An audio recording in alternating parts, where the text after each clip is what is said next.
This is Andy, and today we're going to talk about power usage, consumption for your small business, and disruptions to that power, what you can do to be better prepared.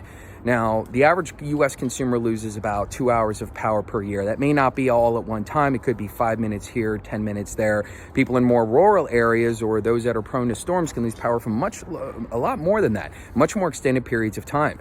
Last week, Texas suffered a major ice storm in which millions of customers and small businesses lost power for up to a week. Terrible. Some of those businesses aren't going to recover. So I want you to be better prepared for the future in case you suffer a short or extended power outage. Now, there's really two levels that we're talking about here. First are the large companies, large enterprises with huge office complexes. Now, they're probably prepared with standby generators, these big tens of thousands of dollars, hundreds of $1,000 systems that automatically kick on as soon as the power goes out, keeps the entire facility up and running.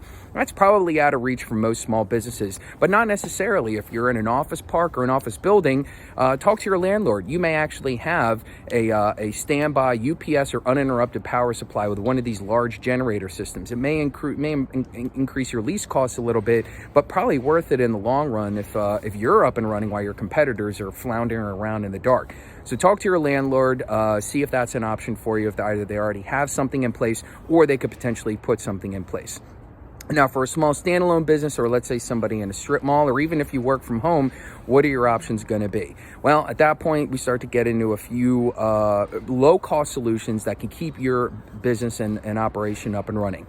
So the first step is going to be to identify the critical pieces of equipment that you have to have up and running. Most likely a computer or two, maybe a refrigerator or a freezer, something along those lines. So identify those critical pieces of equipment and what you need in order to keep them up and running. Second thing is going to be when the power goes out, you're probably going to lose the lights. So unless you have emergency lighting, you're going to want to keep some things on standby. Now, I highly recommend getting some of these. These are rechargeable LED lights. They're super bright, super powerful. You can plug them in and just leave them ready to go, so they're ready to go at any point in time. They cost about $15 for a 2-pack on Amazon. Get a few packs of these and keep them charged and ready to go so you can grab it and be able to see your way around if you lose power. Now, the next option, especially for computers or small appliances, is going to be a small desktop UPS or uninterrupted power supply. They're about the size of a toaster. They have plugs in the back. You can plug maybe 6 things in there. They're about $150 on Amazon or any big box supplier like Staples or Best Buy.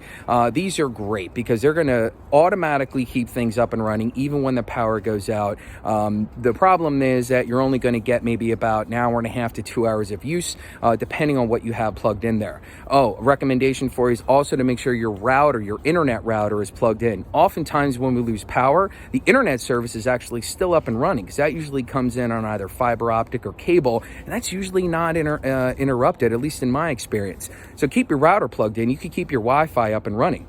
If you do lose internet, though, most people have cell phones and you have a data plan. Turn on the hotspot, connect and use that in order to get your business up and running. Keep it up and running until the power can be restored. So look into some of those UPS systems, again, just for your critical equipment. You probably don't need it for every single PC or desktop or every piece of equipment in the office, just the critical ones. So that's the first step, is to identify those critical pieces of equipment. Your next option, and probably your final option at that point, besides getting up to one of those large generator systems, is going to be a personal generator. Now, I have one here. This is actually the one that I have for my home.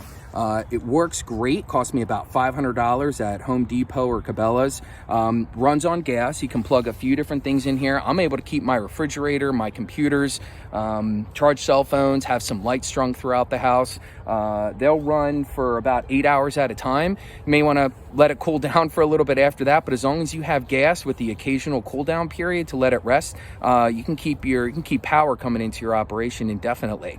So definitely a good investment. The only thing is that they have to be kept outside. So again, if you're in an office park in the middle of a whole bunch of other offices, that may not be an option for you. So take that into consideration. You're probably also going to need some extension cords and power strips, things like that. So make sure that you have a plan.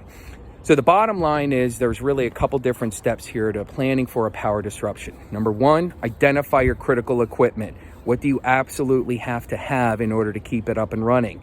2, plan for either some sort of power supply, permanent or temporary. And 3, have a short-term and a long-term plan. So a plan for short-term power loss and a long-term loss. And don't forget about your virtual workers. If you have people working from home, what happens if they lose power? What happens if an entire neighborhood or entire city, or like in the case of Texas, the entire state loses power? So make sure that you take in that consideration and have some plans. So I'm Andy, Tempest Risk Management, and remember, if you are failing to prepare, you are preparing to fail.